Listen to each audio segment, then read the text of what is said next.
Welcome in, welcome in, welcome in. Good day, loves. Welcome back. We are live on YouTube Instagram, and Instagram. and almost Facebook. I am looking forward to today's episode. We have a late start if you're starting. Yeah, we're going to have an with us. extremely short episode as well, but we are going to talk about something of substance. Here we go. Hello, Facebook. So, and the reason why we're gonna have an extremely short episode is not only because we have stuff to do and try to get to by 1 hour from now, but also because starting this late, the baby is just going to be very much awake and trying to be a part of everything. And we don't put her face on social media, so that'll be really hard. So anyway, today's episode, or first of all, Welcome in. we are Ufulu Child, and I'm Coach Soul. And I'm Coach Tensi. And we are doing this podcast following our 5-prong healing system that coincides with the 5 days of the week. And the concepts that we follow are talk about are be, cleanse, fuel, move, and shine. And today is Wednesday, so it's fuel day, pardon me. This is our 5-step holistic healing system for getting to that daily consistency with holistic health and those healthy habits that make you feel fulfilled and just in love with the life that you're building for yourself. Absolutely. So that we can all become our own breakthrough. And usually go ahead. Sorry. Go ahead. Yeah. And usually on Fuel Day, we talk about food and nutrition. Usually we talk about whether it's supplements or teas or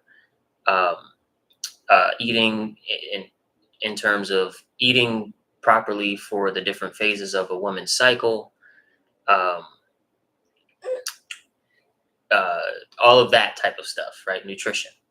But sometimes we have to talk about what we're feeding our mind in the form of content. Fuel is all about what we're taking in. So it's all about consumption. It's why today's episode is fueling the fire. And this is all about igniting your passions with truth-based content.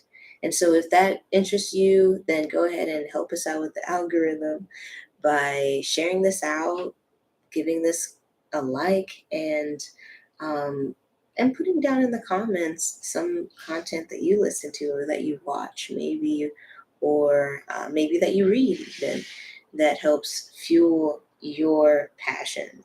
Now, for a very long time in my life, I was not interested in any truth-based content. There was nothing that really spoke to me in terms of like, I should feed my mind,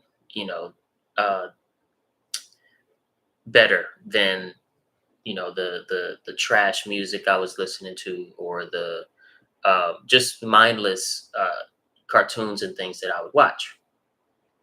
But when I started to get back into learning or get back into playing chess, specifically playing chess with my Uncle Larry, Uncle Larry always played in the background different DVDs of truth-based content. So whether it was, he had the Thrive documentary, he had various lectures. He would listen to, like a whole bunch of stuff. It could be scientific, it could be spiritual and or religious, it could be historical, and he would just have these things playing in the background. And when I would go over Uncle Larry's house and we would play, 4 or 5 games of chess, a documentary or two or a lecture or two would play in the background, and it opened something for me, right? Opened my third eye, you could say. I started to see myself different. I started to see the importance of truth differently, and ever since then, I've become someone who enjoys putting on something truthful in the background whenever I have company, as well as if I find someone new that speaks the truth, I play them consistently, right? I'm sure Tensi remembers in the early days of our relationship, I had just come across a brother by the name of Alan Watts. Alan Watts is deceased now, but he was super popular in like the 80s, maybe the 70s and 80s, and he was a philosopher. He was a European philosopher that studied with the masters of various Asian philosophies, and he practiced Zen himself. And he also did a lot of LSD, and because philosophers did those kind of things back in those days, they weren't just book philosophers that studied citations. They were philosophers that looked up at the sky at night and like really thought things through before putting together whatever they wanted to talk about. And Alan Watts was a master of speaking truth and light into concepts. So and I used to just have them on in the car and in the background all the time because I would be consuming truth-based content. Same thing when we ran across this guy named Muji, who we both consider one of our like spiritual teachers, spiritual pointers, as he would call it. All the time, Muji would be playing in the background in the car. Before bed, he would be playing. Muji would be talking about something in the background because he's just such a truth-based content. And I wouldn't call him a content creator, but his team, truth-based content creators. And yeah, so really, really, really changed my life playing games of chess with Uncle Larry with truth-based content playing in the background. And I'm sure that it would do something similar for you all. I have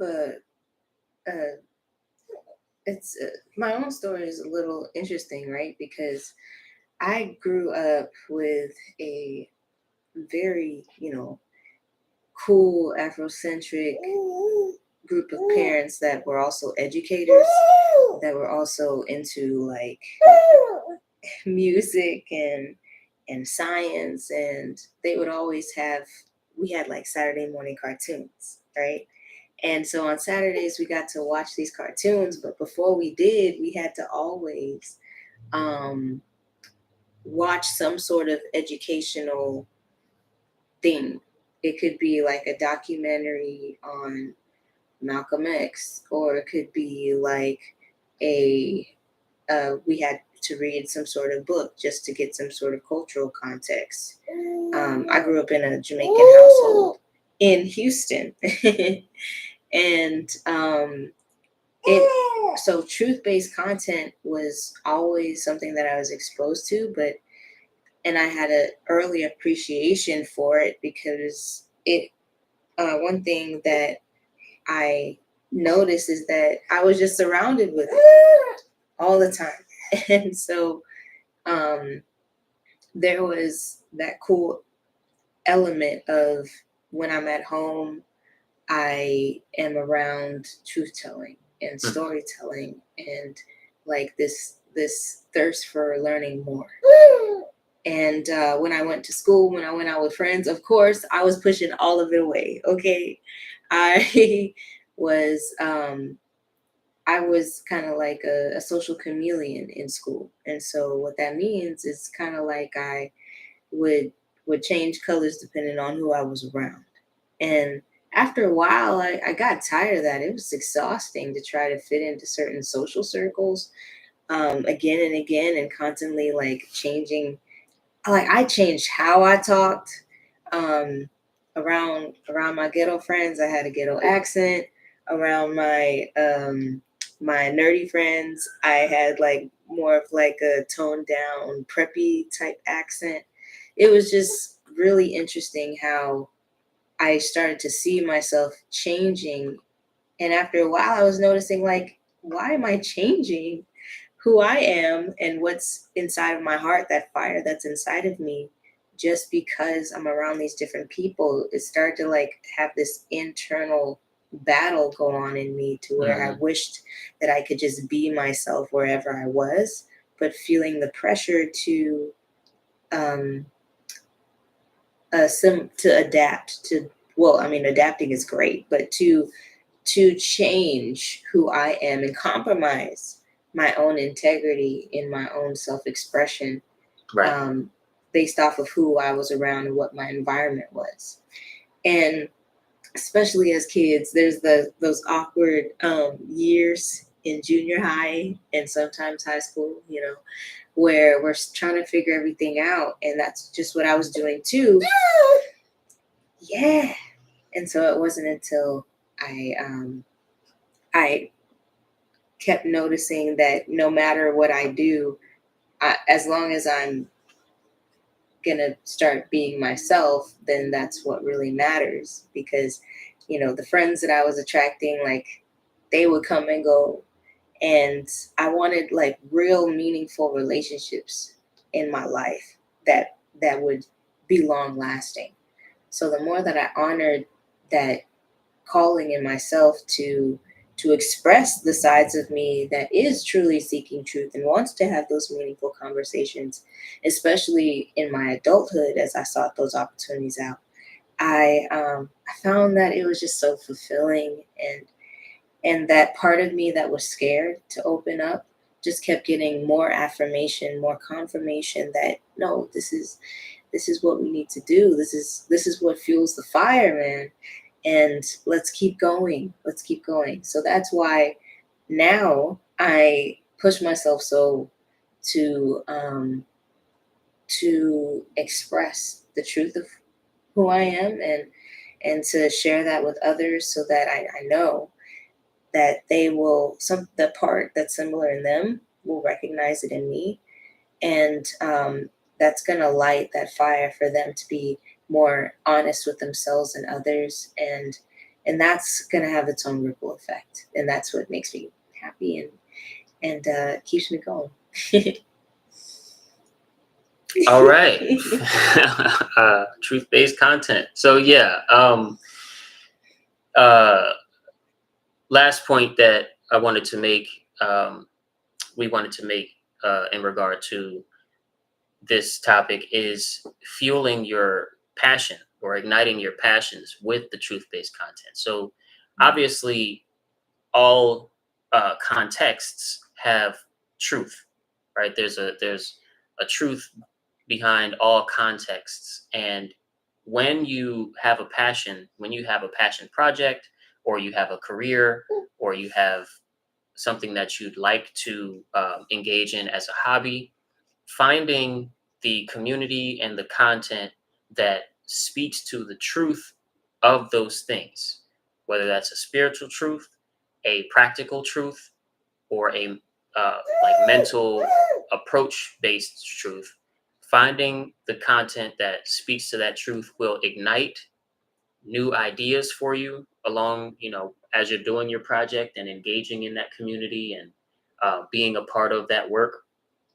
It will keep you informed as to the current events around that community and things that are coming up that you might want to be a part of or sign up for or create, right? And have people sign up for your thing.